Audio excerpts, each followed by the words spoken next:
Welcome to Mighty Married Moms. Join us at our kitchen table twice a week as the Mighty Married Moms, Debbie, Linda, Wendy, invite spectacular guests to weigh in on staying sexy, vibrant, and healthy, building marriages with soul-satisfying connection, raising happy, healthy, successful kids.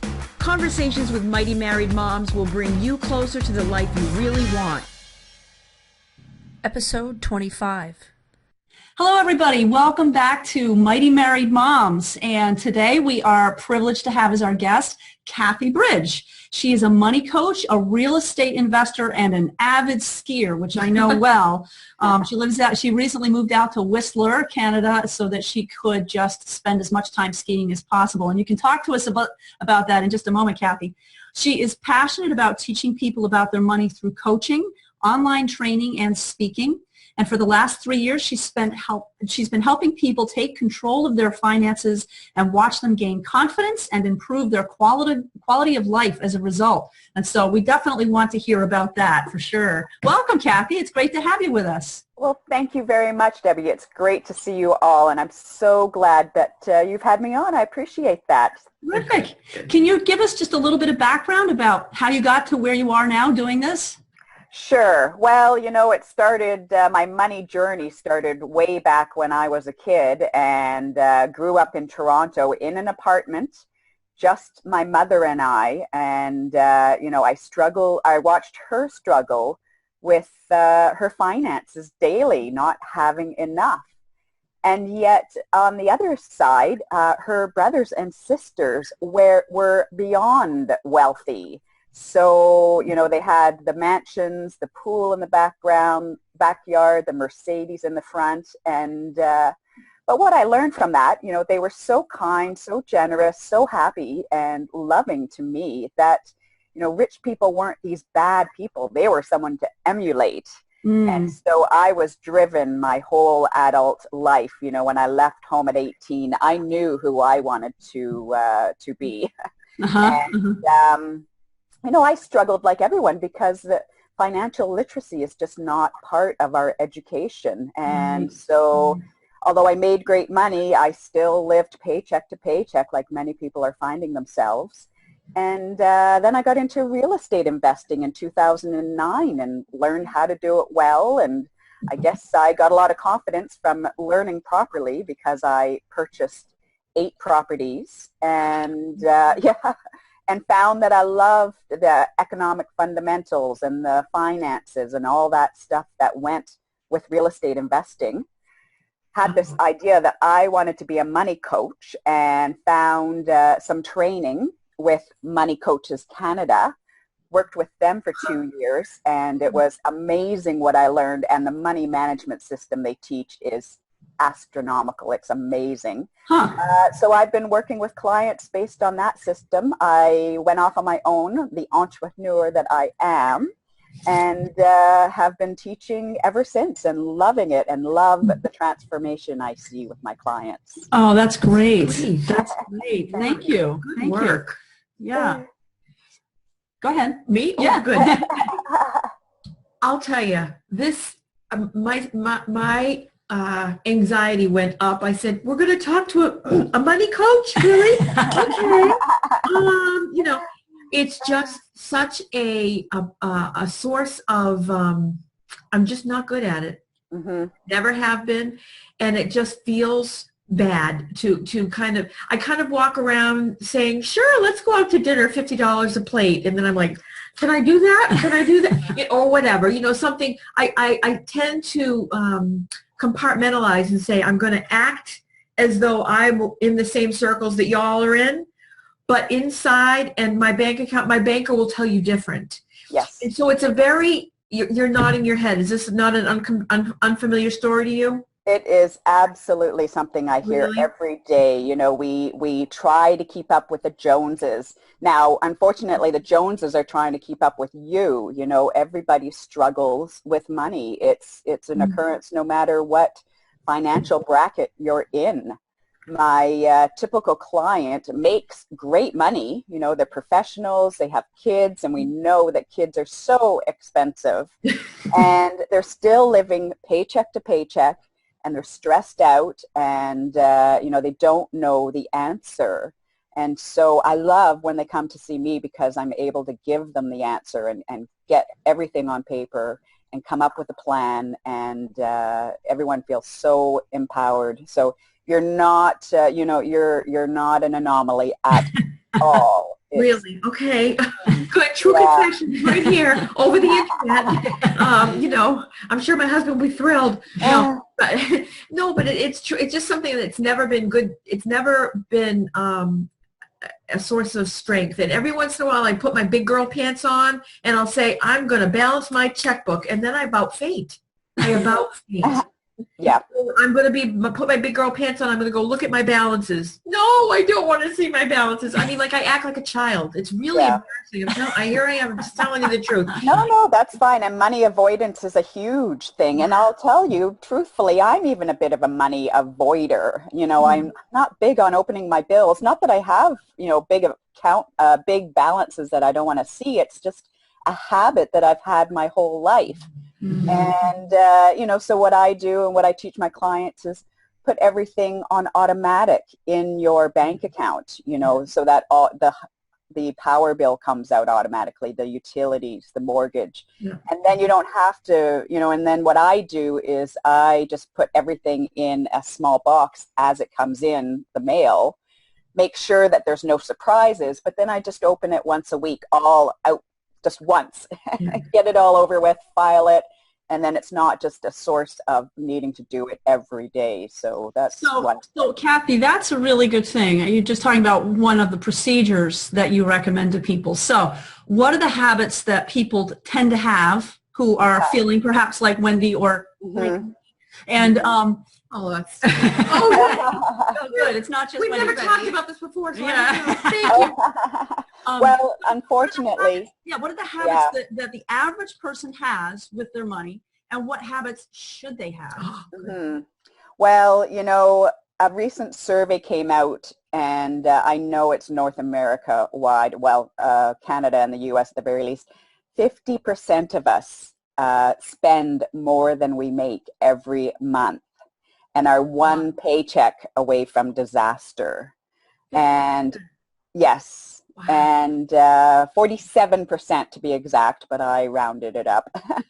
And, it's not only leads to stress and sleepless nights and arguing with your spouse, but you're really, you're forfeiting a retirement and saving for retirement. So, and we all know that we're living longer, that's for sure. So you really need to address the situation, and what I teach is something called the spending and savings plan, where you actually dig in. It's so detailed. You've got your fixed expenses, your variable expenses, but also something I call future expenses, and those ones that don't show up every month, maybe every year or quarterly, or the kids camps, ski passes, and start saving for each of those items in your monthly budget, so that then they would perhaps. What's that? New water heater, perhaps. Yeah. Oh yeah, exactly. Yes, home repairs, car repairs. Because how about that? What happens? The brakes die on your car, and what do? You whip out your credit card to pay for it. So by saving for those items that don't show up in your life every day, you've got the money. It's more than just an emergency fund. This is figuring out all those expenses. And then what you do is you open up free e-savings accounts with your bank and start automatically transferring the amount every month. E-savings? So, yes, and they're free. Oh. And you can just set up an automatic transfer from your regular fixed account into these accounts, and when you see the money growing for clothing and for travel and for your goals, it's really exciting and really empowering. But you have to balance the whole thing in the first place, and do what's called a zero-sum budget, so that all the money that you're bringing into the household is going to every expense that you have, either this month or something that's going to come up in the future. as well as debt repayment plan. Mm-hmm. And that's those sounds like the good habits. What are the habits that keep us away from that? I can tell them to you, but I'd rather hear them. Well, not paying your credit cards off monthly, again, spending more than you make. And I think it's just a completely different mindset than what our grandmothers had. We've got that credit mindset, and what's even worse is the media and how you deserve the spa and you deserve the vacation, and do you really deserve the bill at the end of the month? Good question. Right. Yeah. Good question. Yeah. No. So I think overspending, that's the worst, and not having a clue about how much you're spending. Right. Mm-hmm. Right. Do you advocate? I've heard people who write down every single thing that they spend. Mm-hmm.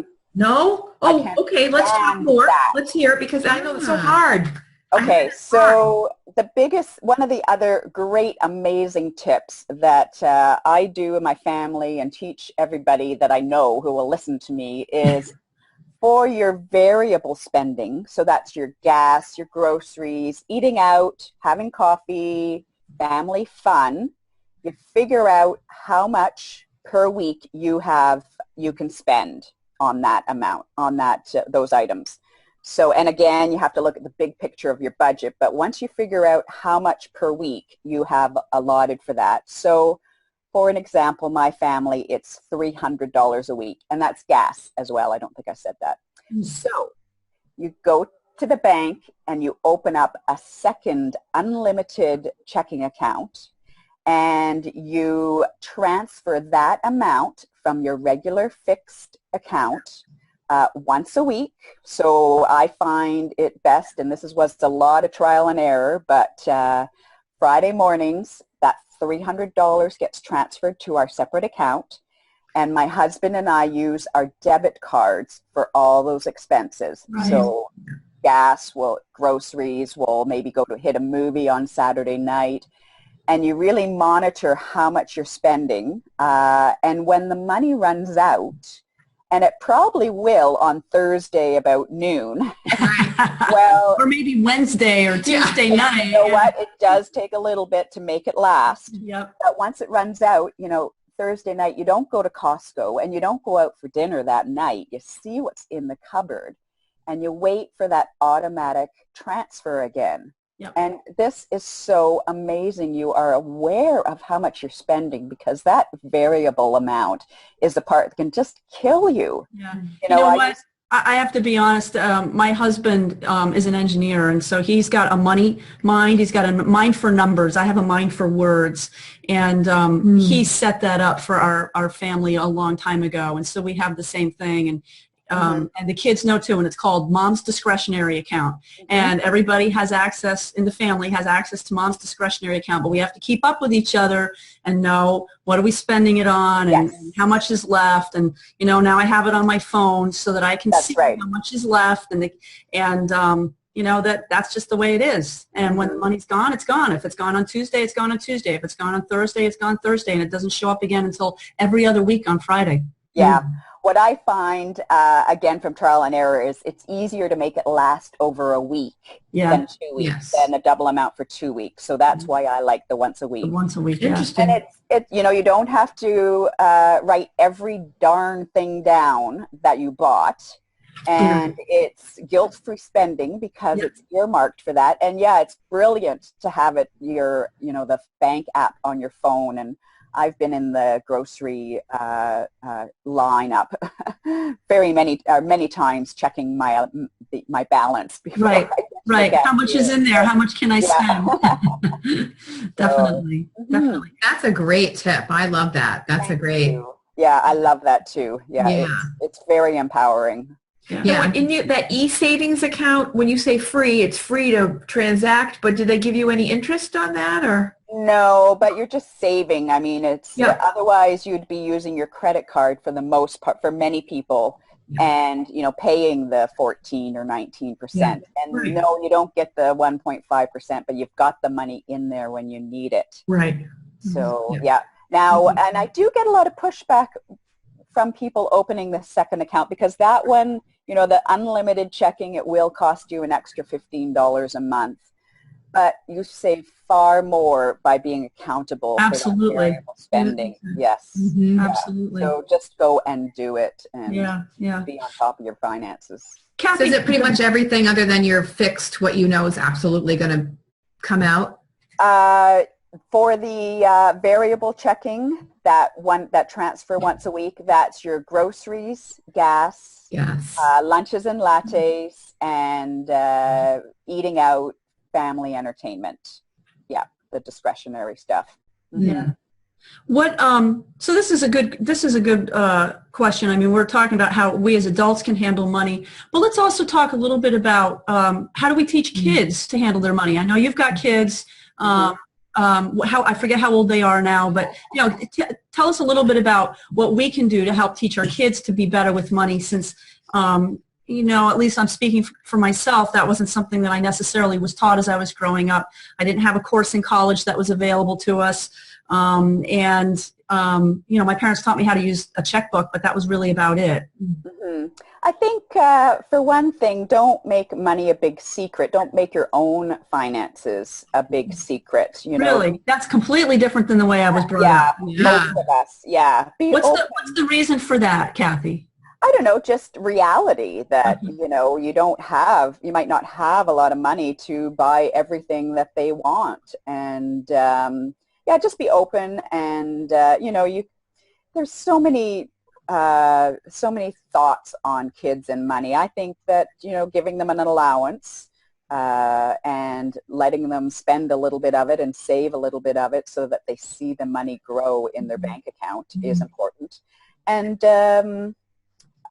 just teach them that it's not a, you know, it doesn't grow on trees. It's a limited resource. That's one of the biggest things. Mm-hmm. My dad was very, very, we had a very open relationship about money when I remember this very clearly. I was about 12. And I said to I don't know what had gone on in the news or whatever, but I said, Daddy, what if somebody comes and kidnaps me and they ask you for $1 million? And he said, I'd let them have you. And I was like, well, I said, he goes, I don't have $1 million. Oh, scarred for life. Exactly what the bank account was. It wasn't $1 million. And kids, even at a young age, they like to go to the bank and open a bank account. And I let my daughter, who's 8, you know, use her debit card for stuff and check the account online. She wants the bank app on her own iPod, but I won't let her because it's got access to all my accounts too. But, I wanted to ask you a question. Sorry. Yes, please. But I read all the time, you know, you hear the top 1% are becoming wealthier and wealthier and the rest of us are not. And there's a lot of reasons for that. There's reasons where the system is, you know, against you, and how can we, you know, in the economy today is different than our parents' economy. And my parents were really able to. My mother was a school teacher. You know, I have 2 siblings, and my father took over his father's grocery store, but he never made any money. In fact, he lost money. So my mother was able to have a house, 2-car family, raise 3 children, put them all through college on her teacher salary. And that's just not possible today. No. I mean, you just can't do it. Mm-mm. So are there different strategies today, would you say, or is there a way to kind of... Because we're on our own. We don't have anybody to look to. Yeah, no, I realize that. And I had a client last night, and it was the first meeting, and, you know, we figured out the whole spending and savings plan for her based on what she was spending. And she's just not bringing in enough money for her lifestyle. And so you really got to have a look at that and just see where you might need to cut. I mean, she was spending $1,200 a year on, you know, hair and, and $250 a month on cable, you know, cable, internet, and phone. And unfortunately, I don't have a magic wand for people to make. So you either have to cut your expenses or make more money. You know, so we were also looking at that side. She has 1 student. Could she bring a second student in to increase the income? Because although she works at a college, she's an assistant, an administrative staff, and just there's no room for increase in income.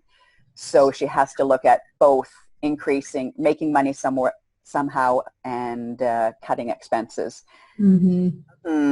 Unfortunately, there's no magic solution. So do you help your clients look at both aspects? I mean, clearly you help them look at how they can cut their expenses, but do you also help them look at ways that they growing some wealth? I don't do a lot of that. I certainly although I shouldn't say that. I'm an advocate. If you have the drive and the thirst, teaching them all about real estate investing and how they can do that. And so, offer them books that they can read. And here in Canada, we have an amazing real estate investment network, they're called, which that's the first course. They put on a weekend course, and I remember, leaving at the end of the weekend, and it was how to invest in real estate properly. And I was 2 feet off the ground, knowing and confidently that I could do this. Great. So I know there's people out there that teach the right way in the States as well. And, if you've got that ability to and drive to do that, it's certainly a great way to grow your wealth. Yeah. Yeah. So when I think of real estate investing, I think of walking up to somebody and saying, here's my $150,000 for you to invest wisely in this property. And that's just laughable for me. Is there somebody that can get into real estate investing at a $500 level, at a $2,000 level? Well, I know you laugh, but I really like, how does, that seems like an impossible, that seems like Tony Robbins talk to me, real estate. What we learned, just to give you an example, is, as you get to understand the real estate and be a very good investor, and I've done this in a few cases, then you find people who have the money and can put the down payment on the property for you. Right. You manage all aspects of the real estate throughout, say, the 5 or 10 years that you own it. And this is just a typical way of setting up a joint venture if you don't have the income yourself. And then at the end of the engagement, you sell the property and they get their investment back, and then all the profit is split. So your partner is using his money, her money, and you are using your real estate knowledge in order to acquire and manage that property and make money off it. So that's just a real, cut and dry example. Well, no, that's very helpful. The options that you can do without necessarily having, $150,000. So, no, that's helpful. That's very helpful. Great. Yeah. Are you familiar with Robert Kiyosaki's work? Yes, and in fact, I read Rich Dad, Poor Dad. I was transformed. That's an amazing book on how to grow your wealth. Yeah, whether it's real estate, which he advocates, or buying businesses. But I love real estate for that. And I was self-employed my whole life. I don't have a pension, so it's a long-term wealth process for me to have passionate income Both, when I retire. Well, Kathi, you certainly seem to have been able to apply what you're teaching and put yourself into the kind of lifestyle that you've been dreaming of, because I know you moved up to Whistler so that you can ski pretty much every day, and that's really exciting. I know, I love it. My goal is 100 days skiing this year. I just took my pass. I'm up to 26. So I'm loving everything. I'm living a, designed life around my love of skiing. So I'm very fortunate and very happy. I did a fantastic talk here to a women's group last week. It went so well. I was so thrilled. And I actually even introduced an online course of my coaching practice. Well, that's great. I was going to add, that was my next question, is where can people find you? How can they get more help from you if they want? Tell us a little bit about my pen. Sure. So they can go to kathibridge.com, and that's Kathi Bridge.com. Bridge, B-R-I-D-G-E, yep. Mm-hmm. And I have to tell you real quick, there were 35 women at the course. 13 signed up for in the end. I know, I'm so thrilled. So I've been creating the course, and I had a lot of content already. So it launches February 1st. That's exciting. And, I'm going to Denver on next week to talk at the Ultimate Women's Conference. So I'm hoping to have, and I want to introduce it there as well. So you get lots of people there. That's going to be a great conference. I just want to scale what I do. You know, I love helping people one-on-one. I want to help everyone. My goal this year is to help 2,015 people. So having an online course is wonderful. If you're interested in it, you know, just send me a message through my website. Sorry. I'm just, you know, this is I call it Money Success Method 1.0 because I'm just really trying to refine it so that it's absolutely amazing when I roll it out to everybody. Yeah. Well, unfortunately, our listeners may not realize this, but we're recording this probably about a month or so before the podcasters go live. So it will be after February 1st by the time people hear this, but we'll definitely put a link to kathibridge.com on our website and encourage people to go find you there, because I'm sure you'll be offering this course again in the future, in the near future. Absolutely. Yeah, definitely. I want it to be an ongoing product that people can sign up for. So hopefully by then there'll be a link that you can actually sign up. Good. And then one other website I want to direct you to, which is so cool. I just set this up. It's called MoneySuccessQuiz.com. Okay. And it's a survey that you can take. You'll see it's linked right to me. And it's a great, easy quiz to take to see where you are in your money life, and you get a report of how you did on the quiz. So how much is it to take the quiz?